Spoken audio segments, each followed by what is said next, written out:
વાઘોડિયા ચોકડી પાસે વિરાટ સ્ટેટમાં સ્ક્રેપના ગોડાઉનમાં ભીષણ આગ લાગવાનો બનાવ બન્યો।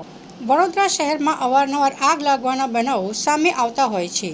હાલ ઉનાળાની ગરમીની સિઝન ચાલી રહી હોવાથી આગની ઘટનાઓમાં પણ નોંધપાત્ર વધારો થયો છે।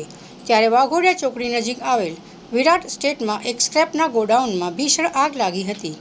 આગ લાગતા દૂર દૂર સુધી ધુમાડાના ગોટે ગોટા દેખાતા હતા, જેના કારણે વિસ્તારમાં ભારે દોડધામ મચી ગઈ હતી। બનાવની જાણ થતાં જ પાણીગેટ ફાયર સ્ટેશનની ટીમ તેમજ 112 પોલીસ વાન તાત્કાલિક ઘટના સ્થળે પહોંચી હતી અને પાણીનો મારો ચલાવી આગ પર કાબૂ મેળવવાનો પ્રયાસ કર્યો હતો। ફાયર વિભાગની ટીમે આશરે 1 કલાકની ભારે જહેમત બાદ આગ પર કાબૂ મેળવ્યો હતો। આગ એટલી વિકરાળ હતી કે નજીકથી પસાર થતો જીઈબીનો વાયર પણ બળીને નીચે પટકાયો હતો।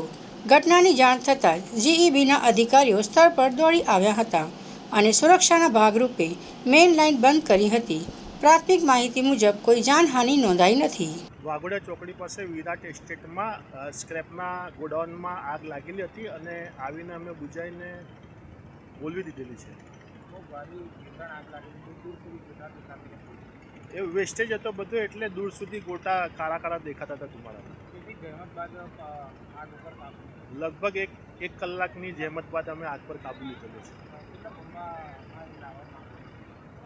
બે ગાડી અમે પાણી મારીને કામગીરી કરેલી છે।